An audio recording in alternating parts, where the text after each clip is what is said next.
বৃহস্পতি, এবং বৃহস্পতি ধীর স্থির শান্ত এবং সব থেকে শুভ গ্রহ দেবগুরু বৃহস্পতি। তিনি যখন আমাদের রুলিং প্ল্যানেট, তিনি যদি জন্মছকে কর্কট রাশিতে, ধনু রাশিতে, মীন রাশিতে অবস্থান করে আছেন, পাওয়ারফুল অবস্থায় অবস্থান করে আছেন, তখন কিন্তু সে আমাদের প্রচুর ভালো রেজাল্ট দেবে। বৃহস্পতির যে 16 বছর আমাদেরকে বৃহস্পতি রুল করে, এবং এই 16 বছর যখন একটা মানুষের জীবনের মানে অনেকটা সময়, ধরো একটা 20 বছর বয়স 36, তার মানে তার মধ্যে তার বিবাহ, তার কর্ম, সে জীবনে অনেকটা কিন্তু দাঁড়িয়ে গেল, মূল স্ট্রাকচারটা তৈরি করে স্ট্রাকচারটা মেন প্রাইম টাইম কিন্তু এই 16 ইয়ার্স এর উপর ডিপেন্ড করছে।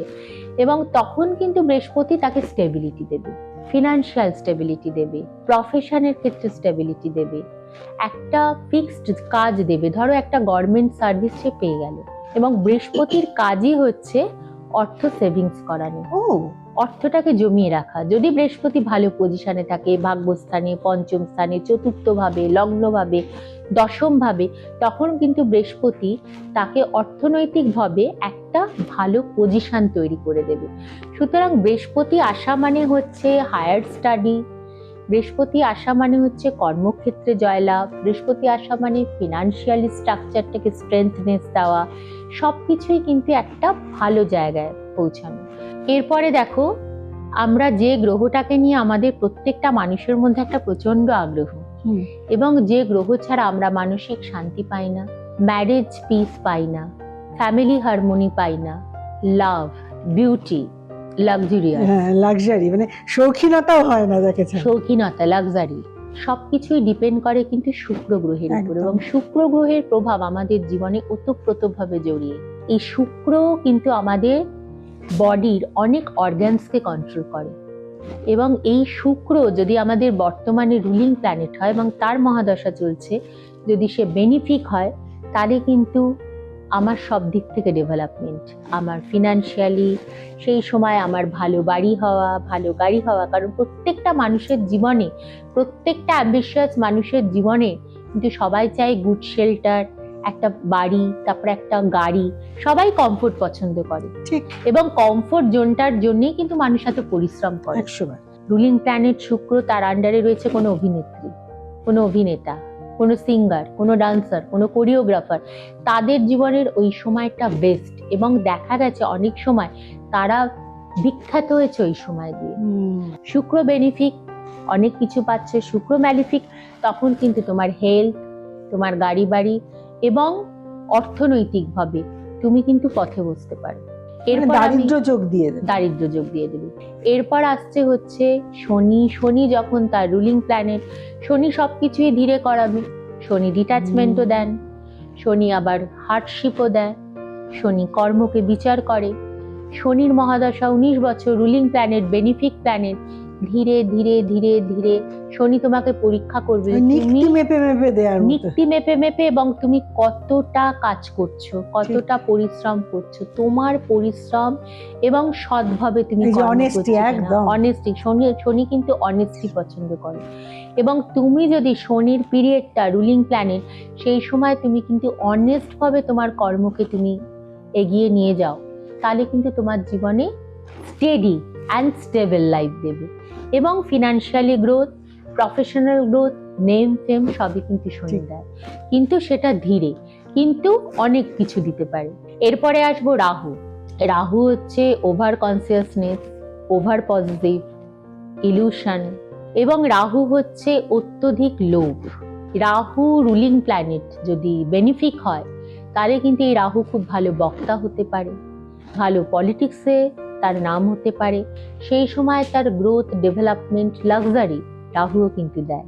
আচ্ছা, রাহু তো মাথা, তার জন্য কি মানে যারা রাহুর ইনফ্লুয়েন্সে থাকে তাদের আইকিউ খুব হাই হয়, প্রচন্ড আইকিউ স্ট্রং হয়, এবং রাহুর ইনফ্লুয়েন্সে ব্যক্তি কিন্তু প্রচুর প্রচুর অর্থ ইনকাম করতে পারে। কিন্তু রাহু যেমন দেয় আবার তেমন নেয়, তার কি একটু, এবং রাহু কিন্তু জেল যাত্রাও দেয়, পুলিশ কাস্টাডিও দেয়। বাপরে, তার কারণ কি রাহুর মধ্যে যেহেতু একটু প্রলোভনের ব্যাপার থাকে, ওটা সবসময় কি সৎভাবে হয় না, সৎভাবে হয় না, বাঁকা পথে ঘুরিয়ে আসে, ইনকামটা হচ্ছে বাঁকা পথে, কোথাও মানে অনেস্টলি বলতে অসৎ পথে।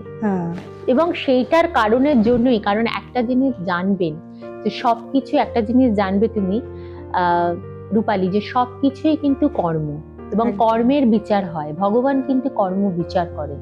এবার আমি আসবো কালপুরুষ চক্রের শেষ গ্রহ, তিনি হচ্ছেন কেতু, এবং কেতু মানেই হচ্ছে ডিট্যাচমেন্ট, ফ্যামিলি থেকে ডিট্যাচমেন্ট, নিজের প্রিয় লোকজনের থেকে ডিট্যাচমেন্ট, অত্যধিক গভীরে চলে যাওয়া, স্পিরিচুয়াল গভীরতা, এবং কনফিউজড থাকে, confusion, each and every moment of the life তার কনফিউশন থাকে। এবং সব থেকে খারাপ লাগে কেতুর মহাদশা যখন আসে, ওই 7 ইয়ার্সটা কিন্তু মানুষের জীবনে অভিশাপও হয়ে যেতে পারে, এবং চারিদিকে শত্রুতা, মানসিকভাবে ডিপ্রেশন, প্রিয় মানুষগুলোর থেকে বিচ্ছেদ, এবং একটা দেখা যায় যে অত্যধিক ডিপ্রেশনের কারণে নিজের মৃত্যুবরণ করে নেওয়া, পয়জন, সুইসাইড, নিজেকে শেষ করে দেওয়া। সেটা কিন্তু যদি তার প্রেজেন্ট রুলিং প্ল্যানেট কেতু থাকে এবং সে ম্যালিফিক পজিশনে থাকে, বেনিফিক পজিশনে, তাহলে কিন্তু সে ভালো এগ্রিকালচার নিয়ে কাজ করবে, সে ভালো রিসার্চ করবে, সে ভালো সায়েন্টিস্ট হবে, সে একজন ভালো স্পিরিচুয়াল লিডার হতে পারে, এইগুলো কিন্তু সে হতে পারে। এবং তার মধ্যে কিন্তু একটা স্পিকিং পাওয়ার সুন্দরভাবে বাড়বে, কারণ কেতু হচ্ছে আমাদের মধ্যে অত্যধিক পরিমাণে নলেজ দেয়, উইজডম, জ্ঞান দেয়। এবং কেতু যদি ওয়েল প্লেসড হয়, পরেই কেউ যদি খুব বেশি নলেজ দেয়, সেটা কিন্তু কেতু, একদম কেতু কিন্তু অত্যধিক। কারণ কেতুর মধ্যে কিন্তু কেতু অনেকটা সফট, কেতু অনেকটা নম্র, রাহু যেমন উগ্র, হ্যাঁ। কেতু, আর কেতু কি বলতো, খুব চাপা স্বভাবের, প্রচন্ড ইন্ট্রোভার্ট। কেতুর মহাদশা চলাকালীন আমি প্রত্যেকটা পেরেন্টসকে বলবো, হয়তো আপনার ছেলে মেয়ে হঠাৎ খুব ভালো আপনাদের সঙ্গে গল্প করতো, আনন্দ করতো, প্রত্যেকটা সামাজিক অনুষ্ঠানে অংশগ্রহণ করতো, হঠাৎ দেখছেন চুপ হয়ে গেছে, বাবা মাকে ভালো লাগছে না, সহ্য করতে পারছে না, ফ্রেন্ডস থেকে বিচ্ছেদ হয়ে গেছে, তখন একবার পারলে যে কোনো ভালো অ্যাস্ট্রোলজারকে কিন্তু দেখিয়ে নেবেন। হতে পারে যে আপনার সন্তানের বর্তমান রুলিং প্ল্যানেট কেতু, এবং সে হয়তো ম্যালিফিক পজিশনে আছে, মানে সে হয়তো দুস্থানগত, তখনই কিন্তু আপনার মেয়ে নিজেকে সবার থেকে ডিটাচ করে নিচ্ছে, আইসোলেটেড করে নিচ্ছে। এটা কিন্তু ঠিক না, এটার থেকে কিন্তু বিশাল কোনো ক্ষতি আপনার সন্তানের হতে পারে। তাই জন্যে অপেক্ষা না করে কোনো ভালো জ্যোতিষীকে দেখিয়ে পরামর্শ নিয়ে সেই জায়গাটা ঠিক করানো কিন্তু দরকার আছে। যেগুলো বেনিফিক আছে সেগুলো তো বেনিফিক আছে, একদম। যাদের সেগুলো বেনিফিক নেই বা ম্যালিফিক আছে, সেগুলোর তো প্রতিকার করা সম্ভব। অবশ্যই প্রতিকার সম্ভব, অবশ্যই। অ্যাস্ট্রোলজি হচ্ছে জ্ঞানের ভান্ডার, এটা একটা বিশাল সাবজেক্ট, এবং এর মধ্যে প্রচুর সূত্র, প্রচুর বিচার, প্রচুর ক্যালকুলেশন রয়েছে। এত সহজ কিন্তু অ্যাস্ট্রোলজি না। তো আমার ওটাই, যারা দর্শক বন্ধুরা প্রোগ্রাম দেখেন, শোনেন, তারা অ্যাস্ট্রোলজি না জেনে অনেক সময় আপনারা অনেক কমেন্ট করেন, আমার মনে হয় একটু ভেবেচিন্তে সেটা করা দরকার আছে। সত্যি কথায় অ্যাস্ট্রোলজি ভালোবাসেন তারা কিন্তু অনেক ভালো কমেন্টসও করেন এবং ভালো কথাও বলে, সেটাও কিন্তু ভালো লাগে দিনের শেষে। দিনের শেষে আমার মনে হয় আমরা তাদের জন্যই অনুষ্ঠানটা করি, যারা সত্যি নিজের সঠিক দিশায় ফিরতে চান, যারা নিজের ভালো করতে চান। দু ধরনের মানুষ হয় দিদি, এক ধরনের মানুষ নিজের ভালো করতে চান, সঠিক দিশায় পৌঁছতে চান, আর যারা কমেন্ট করেন তারা সেই ধরনের মানুষ যারা নিজের উন্নতি না হলেও চলবে, অন্যের যেন ক্ষতি হয়। হ্যাঁ, সেই মানসিকতার মানুষ প্রচুর আছে, কিন্তু আমার মনে হয় ভগবান তাদের শুভ বুদ্ধি দান করুন। ঠিক। তো মূল বিষয়টা হলো যে প্রশ্নের উত্তরটা খুঁজছি আমরা সবাই, সেটা হচ্ছে যে সমস্যা যেখানে রয়েছে, যদি গ্রহ কোথাও ম্যালিফিক থাকে, তার হয়তো এই যে 8 বছর, 10 বছর, 12 বছর, 18 বছর, তাই যখনই সমস্যা থাকবে সেটার যদি তখনই আমরা সমাধান না করি, মানে যে কোনো পোশাকে কোথাও একটা ছিদ্র হলে সেই ছিদ্র ক্রমশই বাড়তে থাকে, আনলেস আর আনটিল সেটাকে আমরা রিফু করে দিচ্ছি। তো সত্যি কথা বলতে গেলে আমাদের জীবনের এই ফাঁক ফোকরগুলো ভরাট করার জন্যেই, আমাদের সাহায্য করার জন্যেই সারাক্ষণ চেষ্টা করে যাচ্ছেন ডক্টর সোহিনী শাস্ত্রী। উপকৃত হচ্ছেন প্রচুর মানুষ। আসুন কোনো একজনের কথা শুনে নিই তার মুখ থেকে। নমস্কার, আমি দিয়াশা দাস। আমি ম্যামের কাছে ক্লাস 9-এ এসেছিলাম। তখন আমার পড়াশোনা, অ্যাকাডেমিক্স এইসব নিয়ে, প্লাস কনসেন্ট্রেশন, আরও অনেক কিছু নিয়েই প্রবলেম ছিল। তো তখন আমি ম্যামের কাছে আসতে ম্যাম আমাকে কিছু রেমেডিস দেয়, প্লাস বলে এই প্রবলেম, এগুলো ফলো করতে। সেগুলো আমি তখন ফলো করেছিলাম, আর তারপরে আমি তার ফলও পেয়েছি, তার রেজাল্টও খুব ভালো পেয়েছি। তারপরে আমি আবার এসেছি, এখন আমার গ্র্যাজুয়েশন চলছে।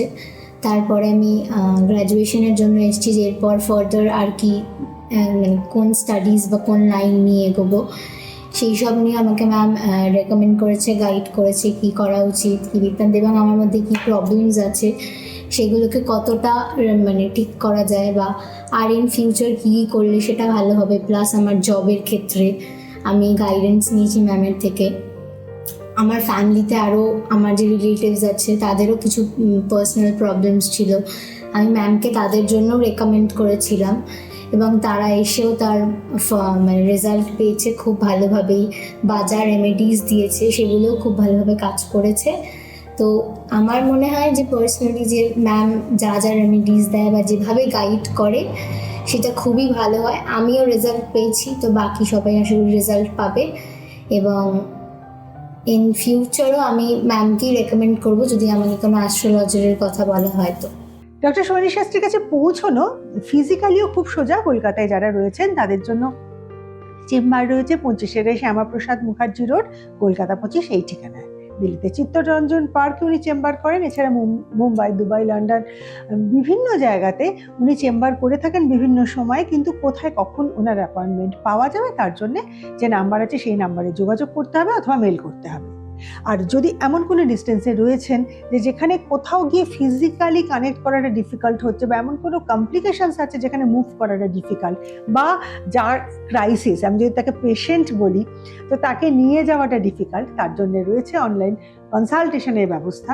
শুধুমাত্র যে নাম্বারটা রয়েছে সেই নাম্বারে একই পদ্ধতিতে অ্যাপয়েন্টমেন্ট নিতে হবে, হয় হোয়াটসঅ্যাপ করে অথবা মেল করে। আজকের মতন বিদায় নিচ্ছি। আগামী দিন এই সময় এই চ্যানেলে এই অনুষ্ঠানে আবার দেখা হবে। ভালো থাকবেন।